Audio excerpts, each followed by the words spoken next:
The story begins with the boy's pale face, as if dried out and bloodless.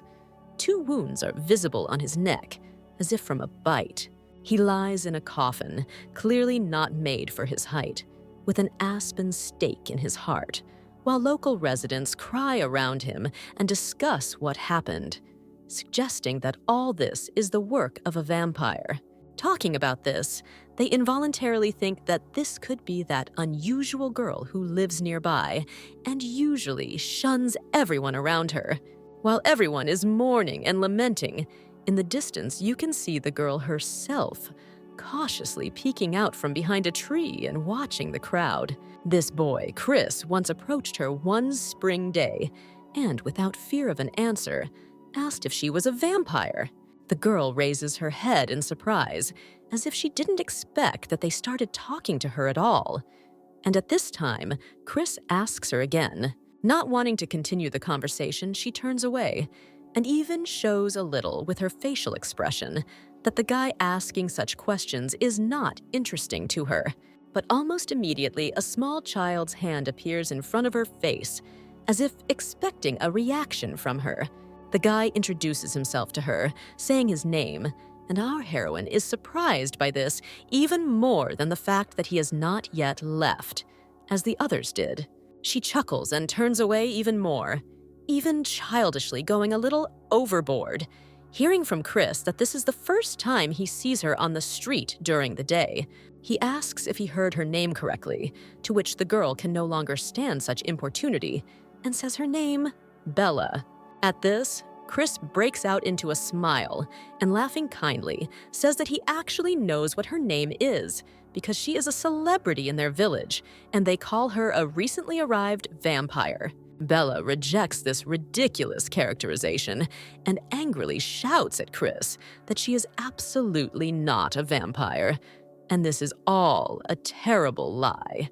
He responds by saying that she constantly moves from place to place, does not go out into the light during the day, and at night, when everyone is sleeping, on the contrary, she walks along the street alone. And the worst thing that the locals say about her is that she catches and eats pigeons alive. The boy continues to be creepy. Our heroine starts screaming because this whole stream of obscurantism is nothing but untrue, especially this last part about pigeons. While Bella collapses after screaming and wonders where such rumors come from, Chris, trying to apologize, tells her that he didn't believe them either. However, he does not understand why the girl does not appear in public. She does not go out to people during the day and does not tell the truth in order to reduce the rumors to nothing. But this makes no sense, Bella thinks, because no matter how many times she speaks, no matter how many dozens of times she repeats, tries to deny and convince her, no one believes her. As her parents said, she is a special child. She has an ability, but she should not reveal it to anyone, otherwise she may be in danger. Then they explained this to her by saying that people might misunderstand her strength, and worst of all, that she might be mistaken for a vampire, and then she would have to give up her normal life. Chris interrupts her thoughts, saying that he does not consider her a vampire and understands what it is like to be misunderstood by people around her. He musters the courage to open up to Bella and hangs his head in sadness, confessing that he was born with a defect that prevents one of his legs from working the way it should. The girl carefully follows his words, wanting him not to stop halfway and tell her more about what worries him. She notices that one of the legs is really bent, and the guy himself sadly says that he once heard from his peers that his parents would regret that he was born. Chris continues, smilingly noting that his parents still love him, and he no longer fears those unpleasant words will ever come true. Having finished his monologue, the guy once again extends his kind, childish hand to Bella, wanting to invite the girl to begin a sincere friendship. Looking at him with her clear eyes and feeling her heart skip a beat, she accepts his proposal, glad that she has at least one friend. This was the first person she had ever befriended, And for the first time in her life, she enjoyed every day she spent with him. And most importantly, Chris was the first one to whom she wanted to reveal her secret, her unusual ability. When he saw her hidden power for the first time, he couldn't believe his eyes, admitting that Bella was a very unusual girl, one he had never met before. Our heroine herself was very embarrassed. Showing her ability, she was worried that the guy would be scared of her and would not want to continue communicating with her. But Chris, on the contrary, is delighted with what she can do and almost shouts with joy. What cool opportunities the girl has. Bella, with apprehension in her voice, asks if the boy is scared that she might still turn out to be a vampire after everything he saw. He replies that he knows it very well, but our heroine does not let up and asks how confident he is in his words. A minute later, Chris asks her a question that she didn't expect at all, and it completely unsettles her. The guy curiously wants to know if Bella has a desire to bite him on the neck and drink his blood, which he does not hesitate to ask her about, openly and bluntly. The girl, not expecting such a question, answers strictly in the negative. She definitely doesn't want this, and they don't know what this could lead to. Chris looks at her with his wide blue eyes and says it's okay, and he trusts her completely, and she feels her heart beat faster, not knowing how to respond. Bella is trembling, unsure of his words, afraid of what might happen to the guy, because if she hurts him, she will never be able to forgive herself for it. But everything comes into order when Chris says that it is not necessary to do it now. It is better when the girl herself believes in herself, and that he completely trusts her.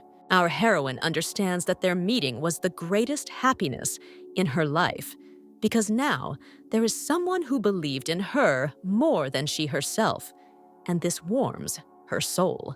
Chris usually visited her in his free time, but when it was time for her to visit him, a terrible tragedy occurred, in the midst of which she came with horror on her face. His house is on fire, and as can be understood from the cries of the maddened crowd, the boy remained inside. But it is no longer possible to go inside because the house will soon collapse. Without waiting a second, Bella rushes straight into the fire because she cannot allow the death of her only friend, and now it does not matter to her whether they see her ability or not. Apart from her, no one else moved, but with every second the chances of saving Chris are getting smaller and smaller. The house is completely covered in flames, and right in front of her face, the house falls apart, and in the burning rubble she does not see or hear the boy, but she tries with all her might to find him. Finally, she manages to do this, but Chris is crushed under a heavy piece, and now he can only be saved with the help of Bella's abilities. And she finally decides to do it. A little girl lifts a piece of house so large that dozens of people could not lift it without a single drop of sweat. And all this for the sake of her only friend. He, barely holding back tears, either because of the acrid smoke or because Bella came to his aid, says that he believed in her and still trusts her, because a person with such a heart could be a vampire. And our heroine at this time cannot hold back the streams of tears, because such an incident greatly influenced her. Everything that she experienced was for the sake of their meeting, so that she would not forget such a friend.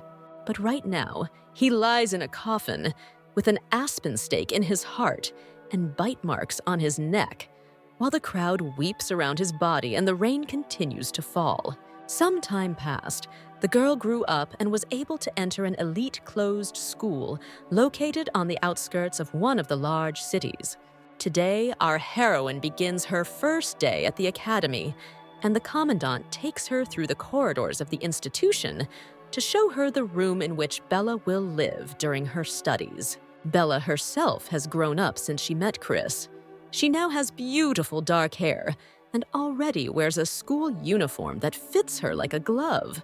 The commandant tells the girl about the Decellus Academy, which, in tribute to its founder, operates only at night, which of course can be difficult, but the girl should quickly get used to it. At the same time, there are no free rooms left in the new dorm, so Bella will only be able to get a room in the old building. No one has used it for a long time, so it may be a mess. But most importantly, the commandant continues. According to the rules of the institution, leaving the school grounds after sunset is strictly prohibited, and this is only for the safety of the students. This became especially true recently, when a murder was committed not far from the school, and, judging by rumors, it was the work of a vampire. With these words, a tall guy with black hair and gold eyes, also in a school uniform, appears right in front of our heroine's face. Their eyes intersect. It seemed that he did not notice anything around him, walking along the corridor, until he saw her. It was something more, something fateful. He looked at her one more time before turning and walking towards his audience, and Bella watched him go until the guy walked away. And although the girl didn't know him, she felt that he was special. Not wanting to linger any longer, together with the commandant, they also go to the old building because it's already late evening, and our heroine still hasn't seen the room. He did not know the name of the new girl, but albeit imperceptibly, the hope of seeing her again and learning about what excites her soul, what excites her mind, what inspires her, kindled in his heart. Finally, Bella gets acquainted with the place where she will live during her training, a room located at the very end of the building, and even without windows. But the commandant promises to change this room to a new one later. Our heroine answers with some indifference that she generally likes it here too, but thanks her for her concern and decides to go inside to look around. When the girl first entered the room in which she was to live, she felt a mixture of various feelings as she looked at the space around her. She couldn't help but notice the mess that reigned in the room because dirty clothes, books, magazines, and sports equipment were lying on the floor. There were empty glasses on the tables, and the bed was completely turned over. But despite this, Bella could not contain her happiness that she finally had her own room in which she could live by her own rules. Our heroine even laughed with joy. And most importantly, what also made the girl happy was that no one here would consider her a vampire, since this academy has very strict rules in this regard, and vampires are simply not allowed here. Bella decided to ignore the fact that the room was on the very edge of the building and that it was quite dirty, thinking that it wouldn't matter because she could clean it up and decorate it to her liking.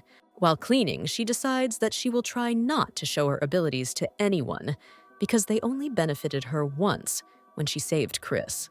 Our heroine remembered how they played together in the sandbox, rode on swings, and picked flowers. Bella missed him, the only one she could trust with her secrets and dreams. Suddenly, the door opened, and the guy with golden eyes, with whom she had recently crossed eyes in the corridor, entered the room, and he, in turn, looked dumbfounded. Most likely it looks like this because the fragile-looking girl is holding a heavy bed made of solid wood above her head, which even a couple of strong guys could not lift. There is an awkward pause between them because none of them clearly expected such a meeting, especially Bella, who just thought about how nice it would be not to demonstrate her powers to anyone. She throws away the bed and rushes to him, wanting to explain that he misunderstood everything, even if, of course, he is unlikely to believe her after what he saw. Bella couldn't believe that she had fallen for such simple stupidity and felt tears welling up in her eyes, and all she could say was that she was not a vampire and asked you to believe her. But the guy doesn't say anything. He just continues to look at the girl, remaining shocked by what he just saw. But still, he has something to say to the new student. He smiled softly at her and reassured Bella, who was cowering in horror, saying that he believed her and that he knew for sure that our heroine was not a vampire, and in general, He came for a book that he had once left here.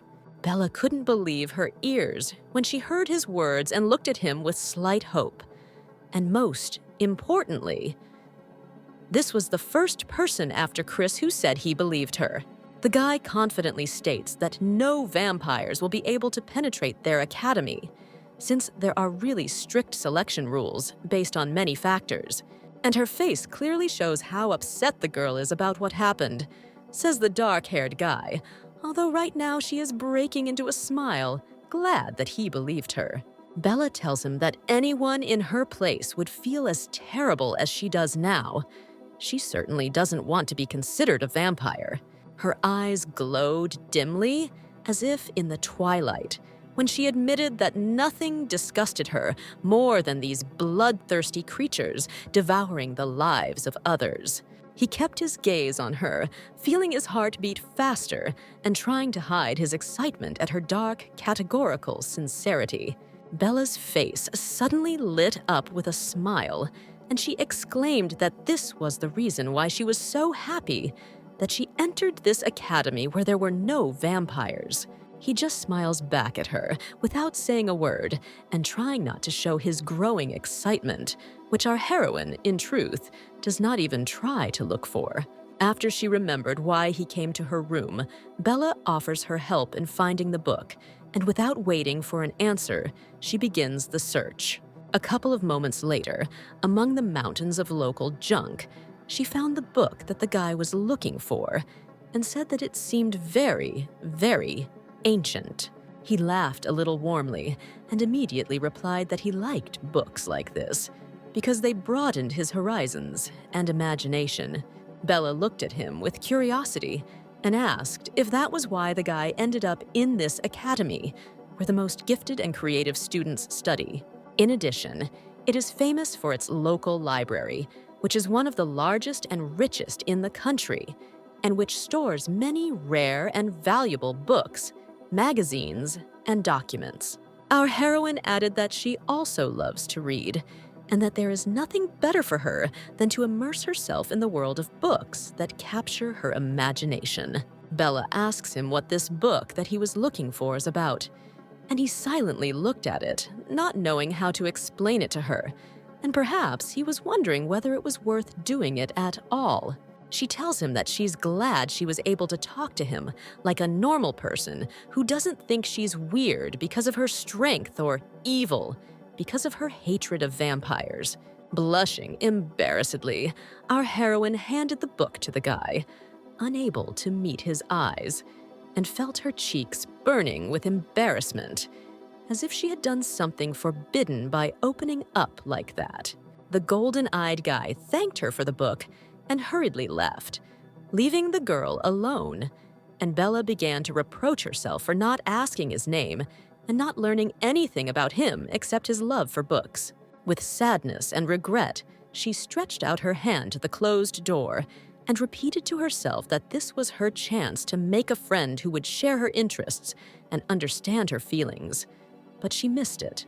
Suddenly, the door opens back. He returns to her, and she definitely did not expect this. Her girlish heart beats faster when she hears his melodic voice, which says that he forgot to ask what her name is. Confusion and excitement overwhelmed Bella. She jumped on the spot and began frantically telling him her name, not knowing how to react to the guy's unexpected return. He repeated her name and said that he liked the way it sounded and how it suited her personality. His voice was gentle and sincere, and she felt her heart swell a little again. There is an awkward pause between them, in which Bella does not dare ask him a counter-question, although she really wants to know in response what the name of her handsome guest is. He smiled at the girl and said that he did not want to remain anonymous to her and invited her to ask him what his name was, if she did not mind. She shuddered and began to ask him his name, not hiding her intense curiosity, and, in a sense, childish delight that he had returned to her for this. He smiled at her even wider and told her his name, telling her that his name was Edward and that he was in 12th grade, his golden eyes sparkling and she felt drawn to him not only by his intelligence, but also by his charm.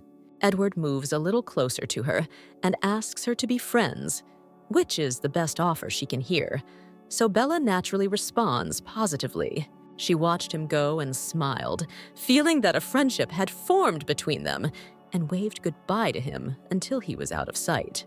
The sun set below the horizon, painting the sky in dark tones, and for the students of the academy, it was a signal that it was time to get ready for classes, where new knowledge, experience, and adventures awaited them.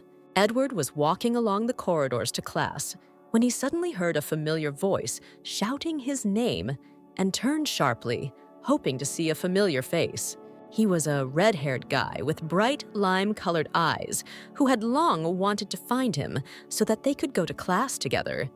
He approached Edward with a smile, happy to see him in good health. Edward was only a little confused by his sudden appearance and apologized for his absence, explaining that he was visiting a new student who had moved into the academy today.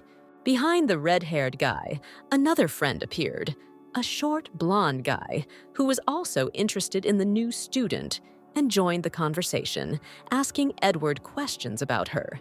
Edward told them that she moved into the room where they once constantly spent time, playing games, reading books, and sharing secrets. He suggested that the guys, who were worried about not being able to come there now, make friends with the girl so that they could gather there again, like in the good old days. Two more guys approached the trio, one of whom telepathically informed Edward and the others that being friends with a person was nonsense and that they should stay away from her. The second guy supported the first one, adding that they should not generally communicate with other students since they do not understand them. They should stick together and not trust anyone but themselves. Edward also telepathically tells them that he feels that Bella is not like the others, and that she most likely poses no threat to them, since she could be one of them.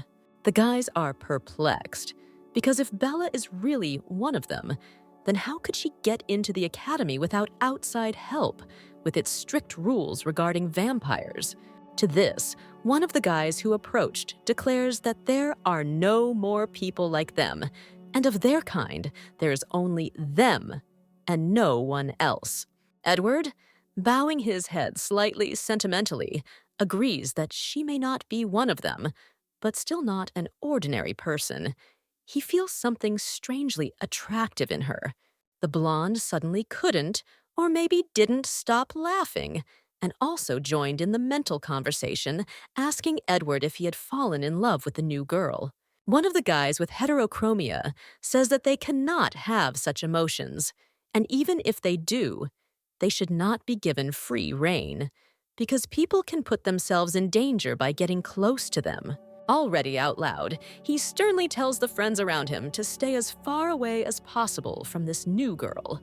At the same time, he doesn't even realize that she had just gone to class for the first time and was passing behind his back while he was saying this. Bella blushes and bows in front of them, and she replays in her head how she was treated before, back in childhood, when she traveled from place to place. The children always refused to play with Bella, bullied her, calling her a vampire, and spread rumors that if anyone made friends with her, sheer misfortune would await him. But then she raises her head and sees that instead of angry faces, she sees quite nice guys who cannot take their eyes off her. They all stared at her, and so the girl even froze a little like a statue, afraid to move until someone spoke. The blonde is the first of the guys to thaw out. He approaches our heroine in one step and offers to meet her, introducing himself as Jasper.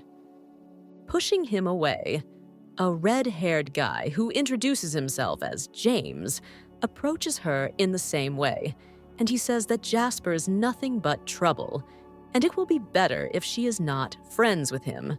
They happily meet her, and Bella herself did not expect such a reception, because before she was only hated and kicked out everywhere. Another of the guys approaches her, extends his palm, and also offers to meet her, but a little more formally, introducing himself as Emmett. He also adds that Bella should not worry about what his friend Ron said.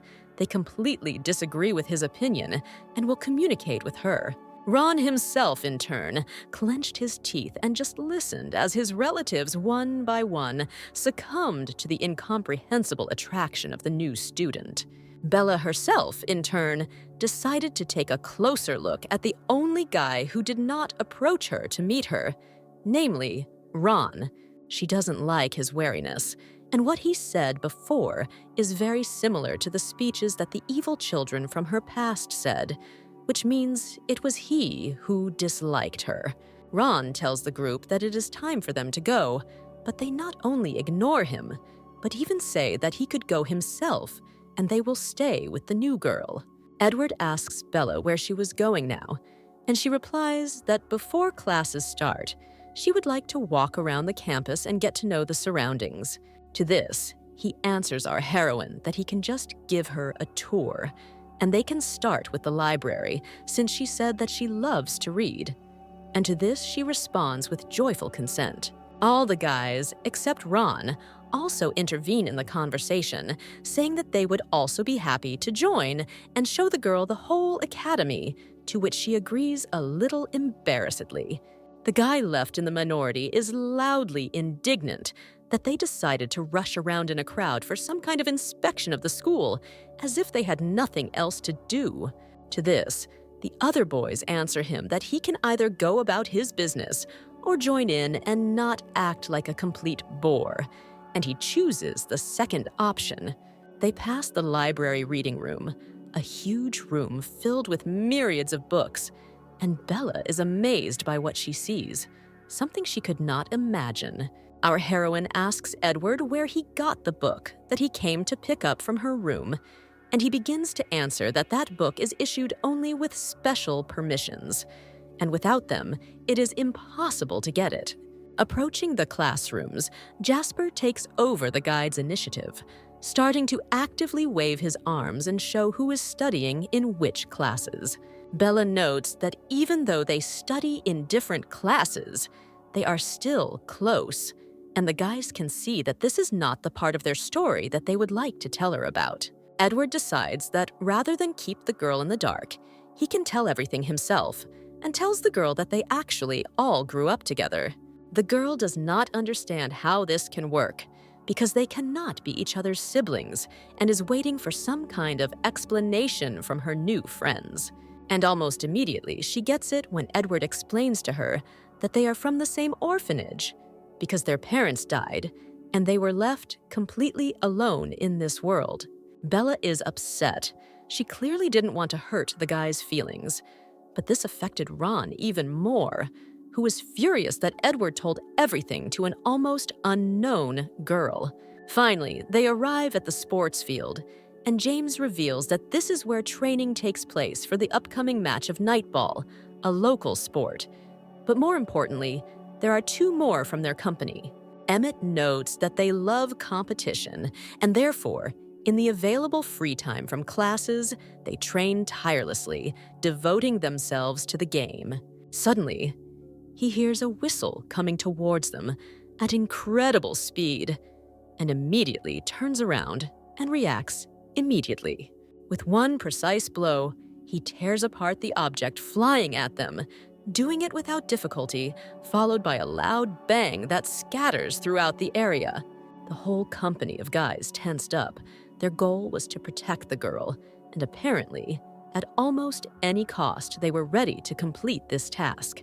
The dust cleared, and it became clear that this was not an attack, but just a nightball that had flown out of bounds and was now lying in pieces on the ground.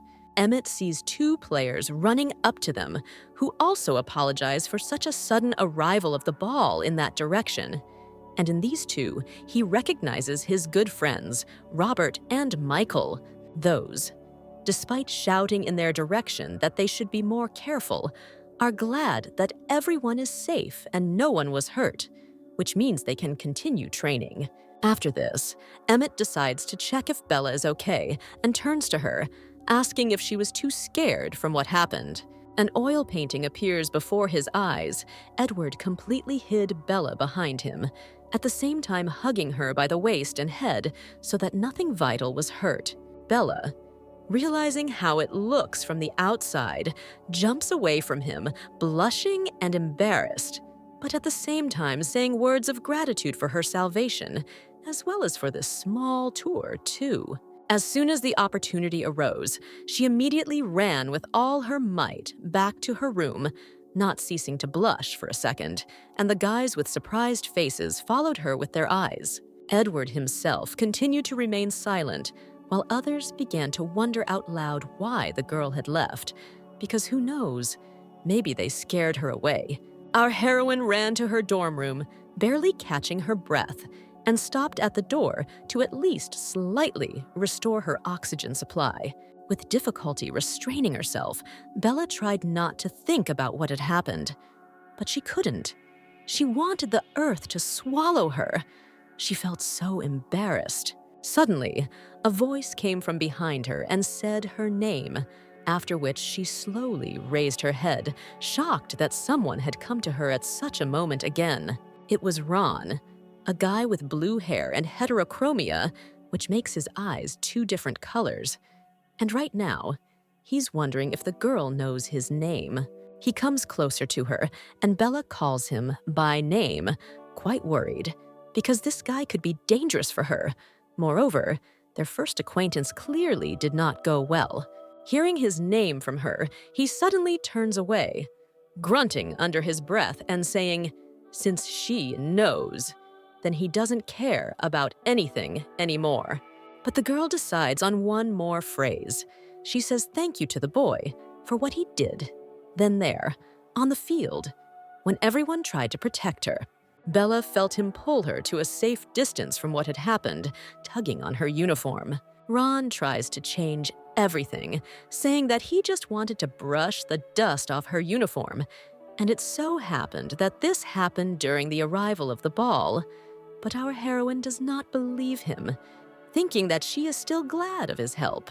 He turns away, either out of embarrassment or not wanting to speak directly to her face, and says that she should not approach him or his company, and it is advisable not to even start a conversation with them. At the same time, all the other guys gathered in one of the rooms to discuss what happened to them when communicating with Bella, and they notice an interesting pattern. Jasper, putting his hand on his heart, says that he seems to understand what Edward was talking about when he talked about his strange attraction to this new girl. James agrees with him. He also felt something similar and inexplicable, as if some force was guiding his heart. But at the same time, he also agrees that she is not one of them.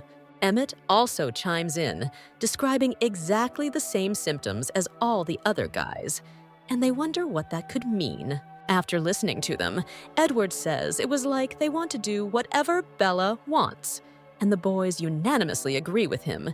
This is an accurate formulation of their feelings. Jasper wonders if they all fell in love with the same girl at the same time, but is quickly reminded that they can't have that feeling. After listening to everything, Edward remains silent.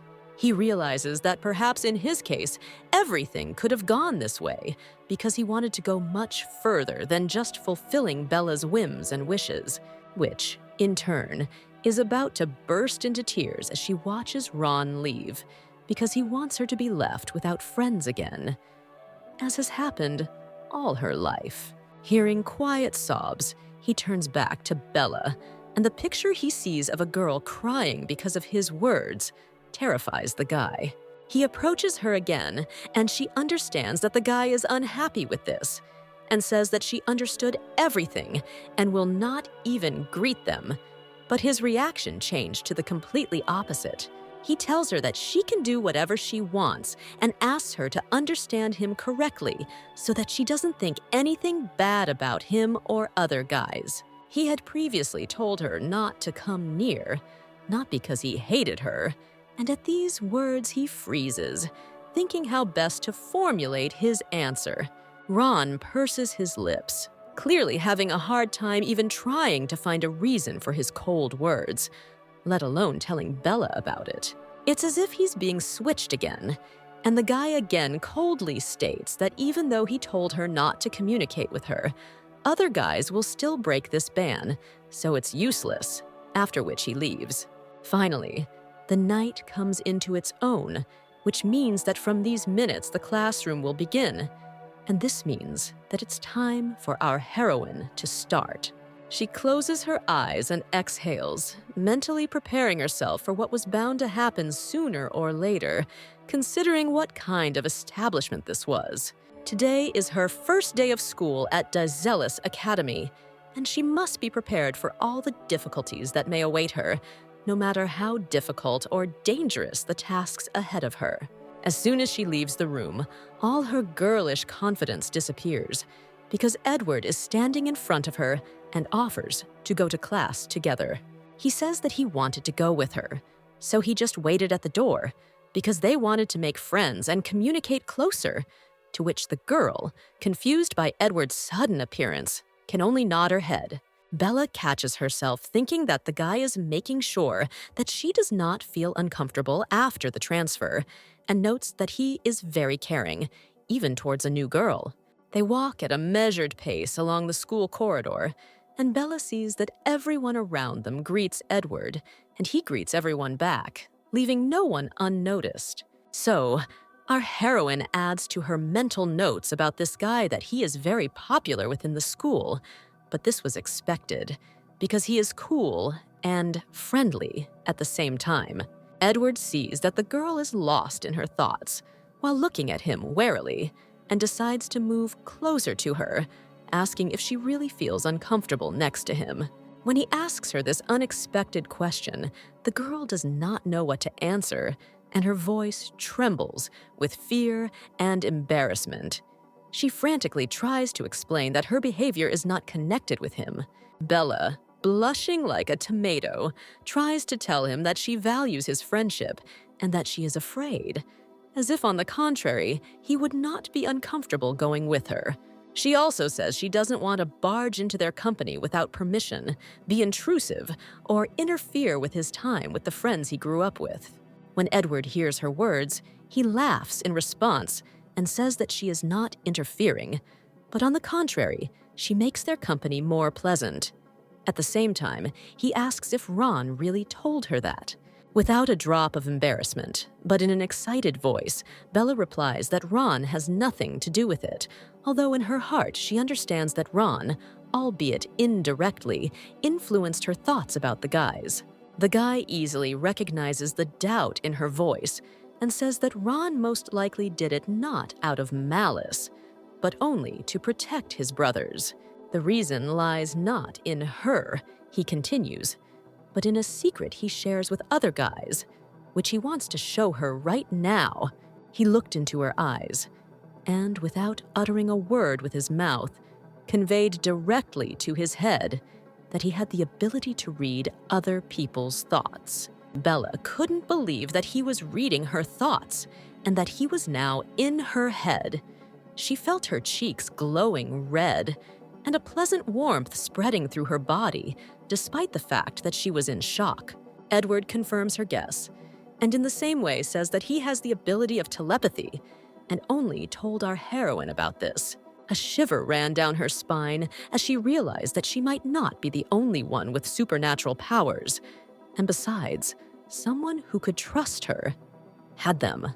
Edward looks at her for a few more seconds, smiling kindly, and says goodbye to her, wishing Bella good luck in today's classes. She excitedly answers him in the same way, without taking her pink eyes off this handsome guy.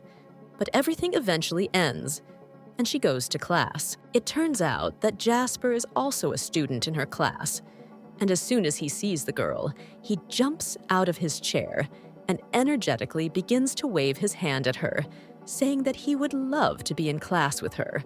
Our heroine herself is no less happy about this than Jasper, although she does not show it so violently, simply and calmly answering that she likes his company. He complacently invites Bella to sit next to him, to which she rightly notes that the seat is already occupied by someone, and she can't just throw away other people's things.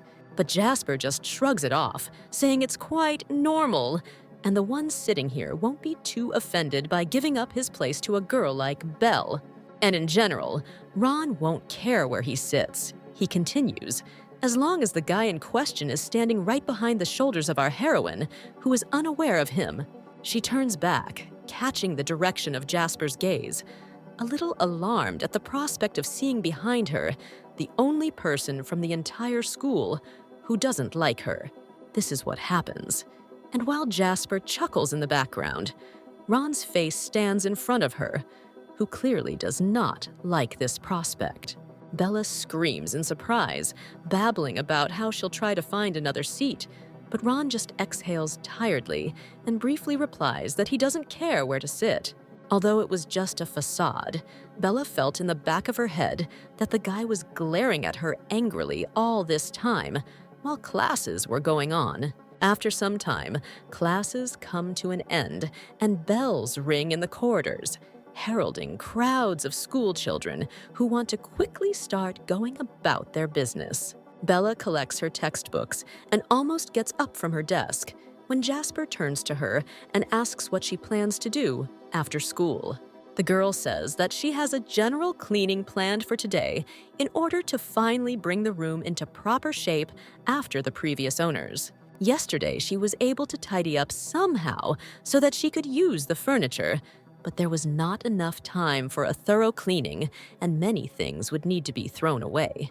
Jasper, in his usual manner, answers her that he will be fabulously happy to help her if she, of course, does not mind, to which she gives a positive answer.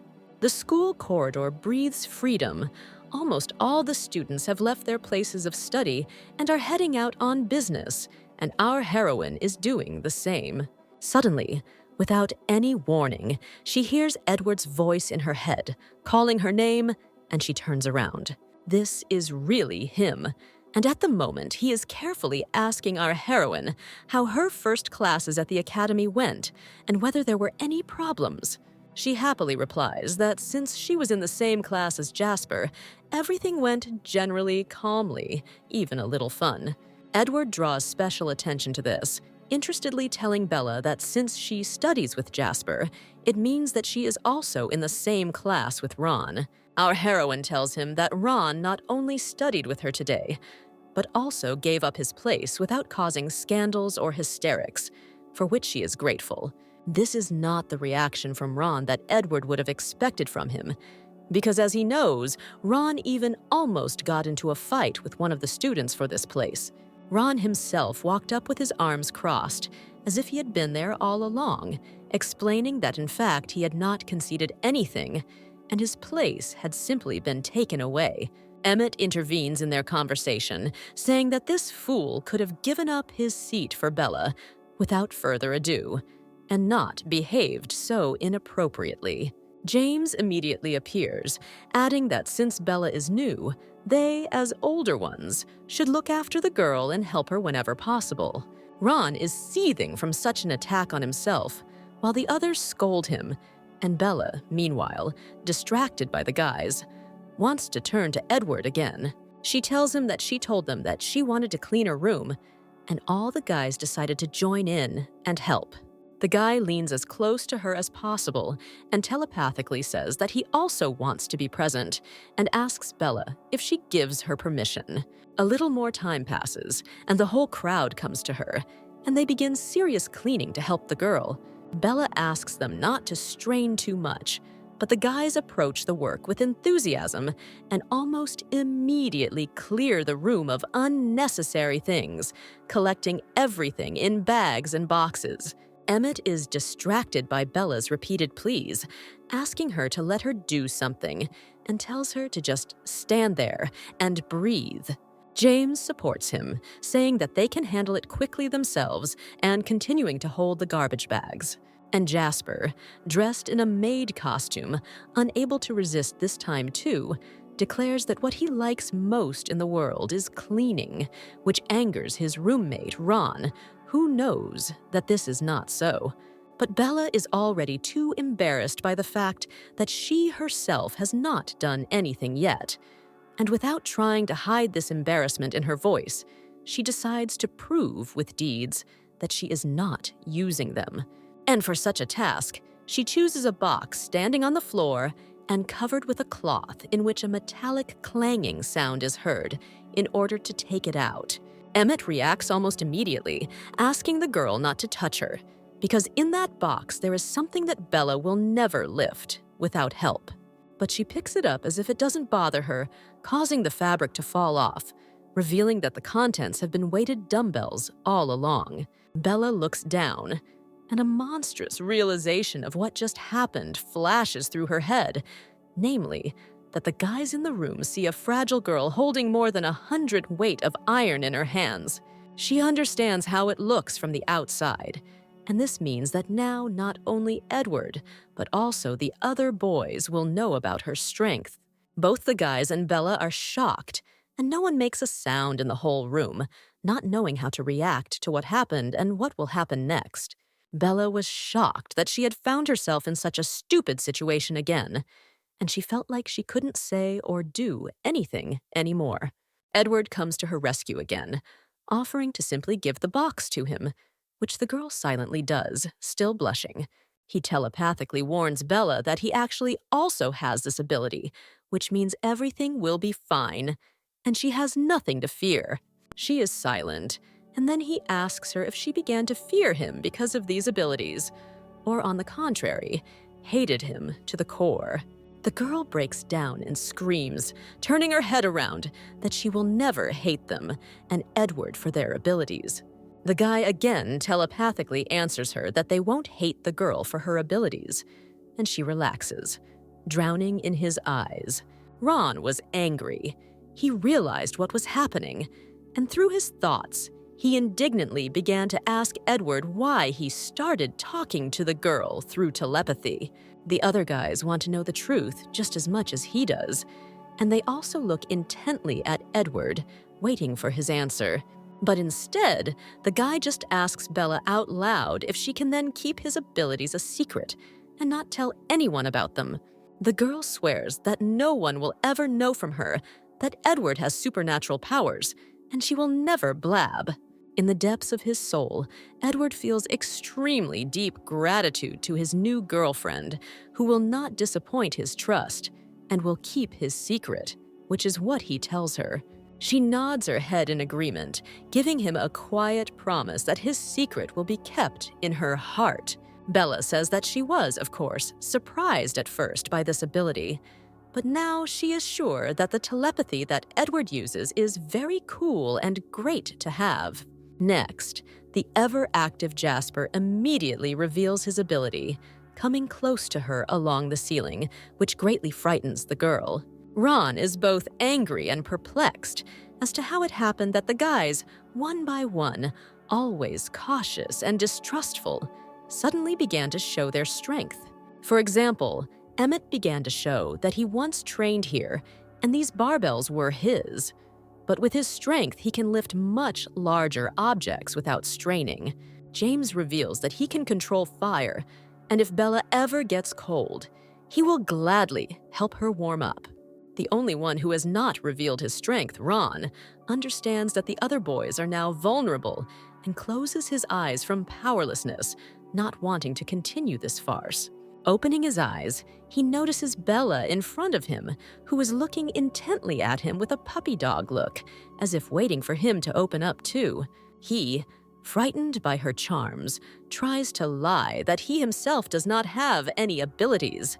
Beads of sweat begin to appear on his face.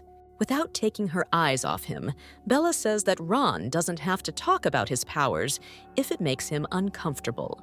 He boils like a teapot, telling our heroine that he may have abilities, but he doesn't want to show them, but she just continues to look at him with empty eyes. Ron can do nothing but run out of the room, telling the guys to join him after cleaning up for an important conversation.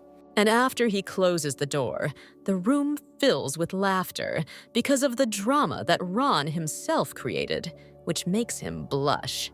But it's already quite late, and the guys can't stay any longer because tomorrow they go back to school, so Edward decides to say goodnight to the girl and go to their rooms in a group.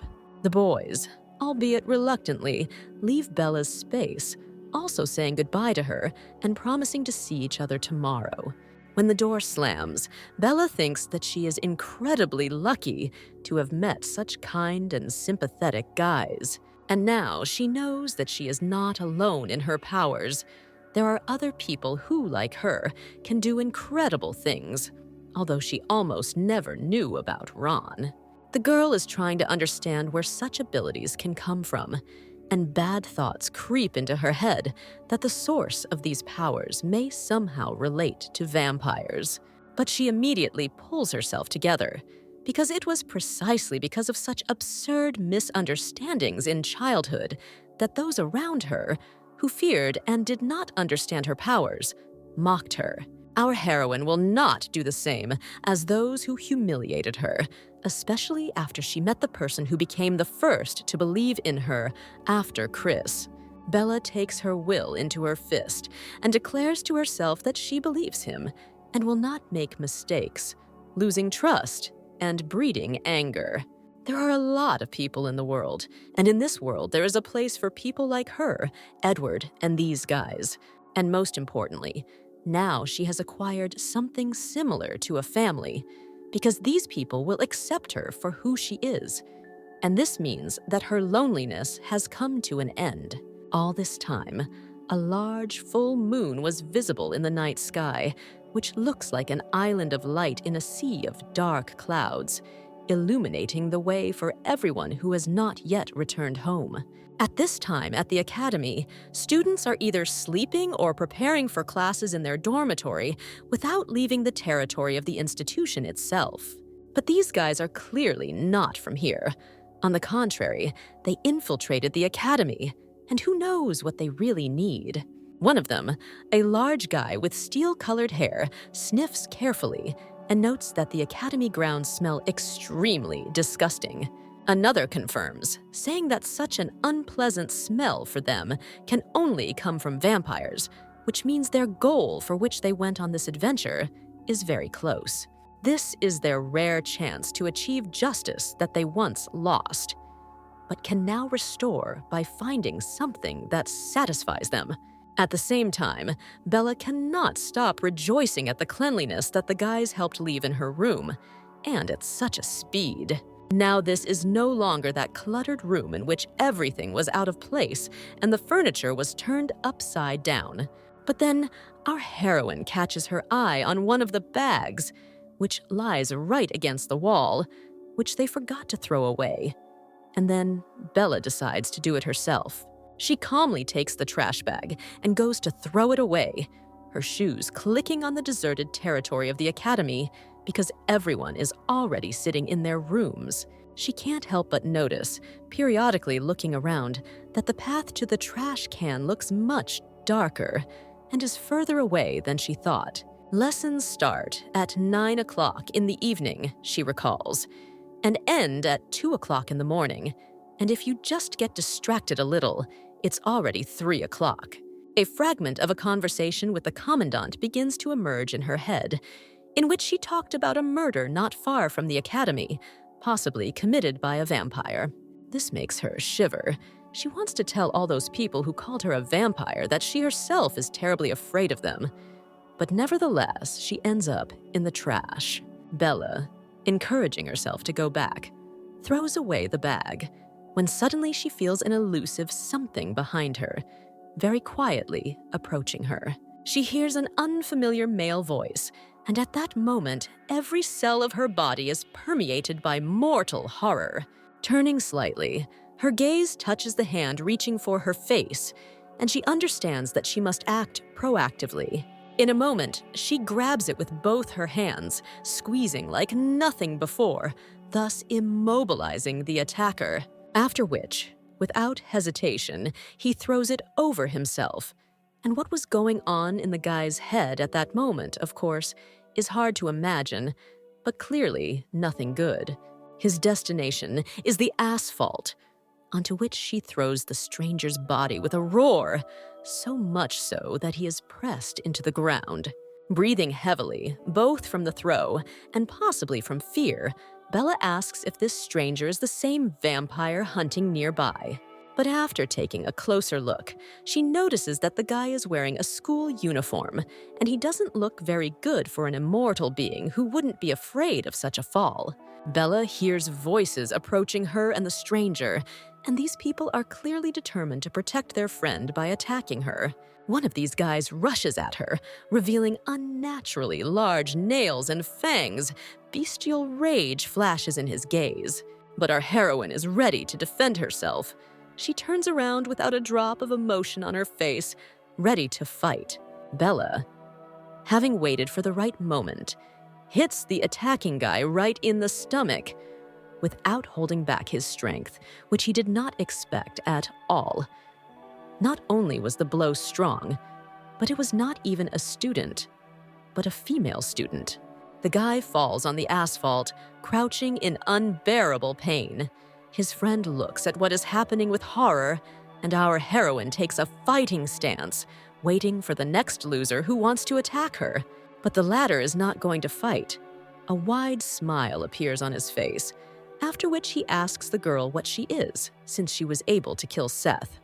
One of the strongest. Bella is not amused. She repeats her question, addressing it to this guy with lilac-colored hair. She wants to know whether they are vampires or not. The stranger was clearly offended by this. He was offended by the fact that he was called a vampire and demanded that the girl take back her words. But another guy approaches him, taller than the others and wearing glasses, saying that they are not vampires.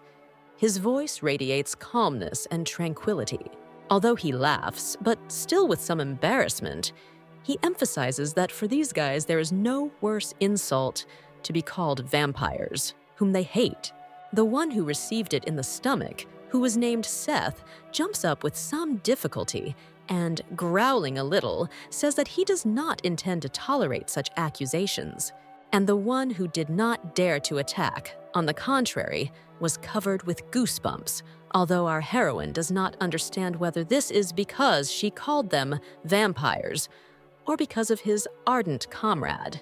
Finally, they stand opposite her, saying that in this world they most of all despise only one phenomenon, one species that inhabits our world, namely these cunning and cruel, secretive and disgusting creatures that feed on the blood of living beings and know no mercy. After listening to their position, Bella asks for their forgiveness because she was very scared, thinking that they wanted to attack her, so her body went on automatic. This company, on the contrary, asks her for forgiveness because it was not worth approaching a stranger in the dead of night without warning her in advance, especially against the backdrop of recent events. The big guy who took the blow to the stomach introduces himself as Seth. He takes part of the blame on himself because he actually attacked, trying to protect his friend. The guy with the lilac hair introduces himself as Liam. He's genuinely pleased to meet the girl, and he reminds her a little bit of Jasper. Next, the guy with the glasses introduces himself, calling himself Sam. He looks disturbed by the fact that they scared the girl, and he apologizes again. Looking closely at these big guys, Bella caught herself thinking that usually in such situations, she herself is mistaken for a vampire, and these guys communicate with her as if nothing had happened. She turns to the only one who didn't introduce himself, although the others called him Jacob, telling him that they have the uniform of a different school, not the local academy, and she wonders what they are looking for. Seth, with a hint of pride in his voice, declares that they are students of Sunshine City High, the arch rival of DeSellis Academy. Liam says that this time they came here to find some local idiots who recently ruined their lives and restore justice. After this, his face changes sharply, saying that he understood where that very stench was coming from, which he felt only when he entered this territory. Bella turns around and sees Robert and Michael, who want to know what these non-locals forgot in the middle of the night, not in their school, and even surrounding their new student. They take our heroine behind them and take a defensive stance, waiting for an answer from strangers. Bella tries to tell them that there was simply a misunderstanding, But they don't hear her. Liam is freaking out. He calls the arriving athletes assholes and asks them the same thing, as if he knows that they could pose a danger. Jacob decides to resolve this issue with words and says that they came here to investigate the mysterious murder that happened recently, and he suspects they should also be in the know. His gaze becomes darker when he says that it was not a random person who was injured, but a student from Sunshine City High, the same age as them. Bella is shocked. She is hearing this information for the first time, and even though she tries to say something, she cannot do it. Robert declares in an iron voice that all this means nothing to him, and in general, he does not understand what this has to do with their academy. Liam is not satisfied with this answer. He begins to grin, and in a fit of rage, shouts that he doesn't need hints, that the local students have nothing to do with it. To this, Robert sarcastically retorts that such terrible things as murders are mostly due to the night visitors themselves. Not only Liam reacts to this, but also the rest of the bullies from the neighboring school, and Jacob clarifies, with anger in his voice, whether Robert is afraid of regretting what he just said. And he not only does not remain silent, on the contrary, he clarifies with gloating in his voice that they came specifically on a full moon, and even so bright, because on ordinary days they are not even suitable for them.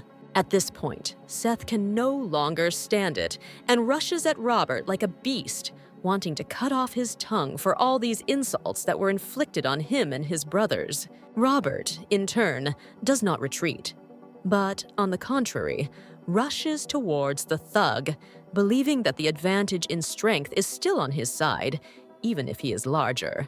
Only Bella, who stood between the guys and spread her arms so that they could not get closer, stopped them from the inevitable beating. She screams at the top of her lungs for both of them to stop fighting immediately.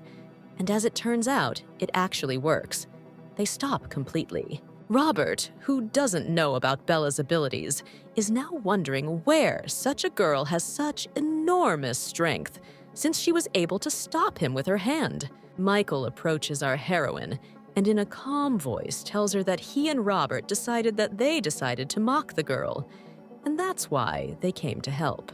To this, Bella replies that there was a small misunderstanding between them, but nothing more, so she asks once again to stop arguing with each other. Suddenly, everyone present hears a quiet voice from behind, asking what they are all doing here at such a late time, and it belongs to Edward. The team of night visitors looks at him without taking their eyes off and watching his every movement. It may even seem that they are growling a little in his direction. Bella, seeing Edward, is speechless. She did not expect to see him here, but she is even more surprised by his stern face, framed by moonlight. She has never seen him so tense. The guy himself looks only at her, and no longer speaks in a raised tone, but as if he orders everyone gathered to immediately move away from Bella. Everyone is frozen in a silent scene, and everyone is waiting for at least something, until Bella finally breaks the silence to diffuse the situation. Our heroine tells Edward that she decided to take out the remaining trash herself, and she had a slight misunderstanding with the guests from another school who arrived here. After listening to her, he comes closer to the girl. The expression on his face changes to the same caring one as usual. He asks Bella if she was hurt, and having received a negative answer, he says that he is glad about it. Edward invites her to go back to her room because it's dangerous here and it's already late, and offers to take our heroine to the room, to which she asks him to wait. She needs to know what will happen here. Jacob stops them. He asks Edward why he thought he could just up and leave, because they haven't finished the conversation with him yet. In an icy voice, Edward replies that he has nothing to talk to them about. If they don't want problems, then it's best for them to leave the Academy's territory right now. But Jacob has a mission. He must ask whether the death of their student was the work of the locals or not, which he asks Edward, who denies involvement. He is supported by Michael, who says that the students at the academy don't do that kind of stuff, and they should look for someone else. Liam intervenes again in the conversation, saying that he needs not just words, since this is all emptiness, but real evidence of their non-involvement. Robert also goes on a verbal attack, asking a counter-question whether the accusing party has the same evidence, because without it, all attacks are groundless. Jake answers him, saying that they didn't come to this disgusting smelling academy today just like that. They have good reasons for that. Here, Edward can no longer stand it, saying what these people will do if it suddenly turns out that the locals are to blame, that this is really their doing. Liam needs nothing more to confirm the guilt of Edward and his company, and he is ready to rush into battle right now to avenge his comrade. Edward himself understands that Bella could suffer now, and therefore he decides that he will not restrain himself in order to protect his friends. But our heroine grabs his sleeve and, with tears in her eyes, begs Edward not to start a fight, and also makes the same request to Liam, hoping that the boys will listen to her. Liam stops, as if something is holding him in place, preventing him from resisting Bella's will, and all he can do is stand there and glare at Edward. In turn, he apologizes to Bella, promising that they will not fight, and apologizes for making her worry because of such a turn in their conversation with Liam. He also turns to Jacob, stating that he knows why they came today and where they became suspicious of them, but he hastens to reassure them that he and his company were not involved. Liam is furious that Jacob isn't responding to this and yells that they shouldn't take these people's word for it, because they're too cunning and evil. To this, Edward replies that he told them the truth, but to believe it or not is their business. Moreover, right now he does not want to quarrel with them, because Bella is already so frightened by everything that is happening. The guys from the other school don't say a word, as if analyzing the words spoken to them, but at the same time they don't attack, although it seems that their patience is at its limit. However, if they still want to let off steam, there will soon be a nightball competition between local schools, and all disagreements can be resolved on the field. This way, they will be able to sort everything out not through a stupid fistfight, but in a civilized way, through sports, because they are not simple hooligans, but students of elite schools. They silently come to an agreement among themselves, even if Liam's eyes show terrible contempt for the local students, and especially for Edward.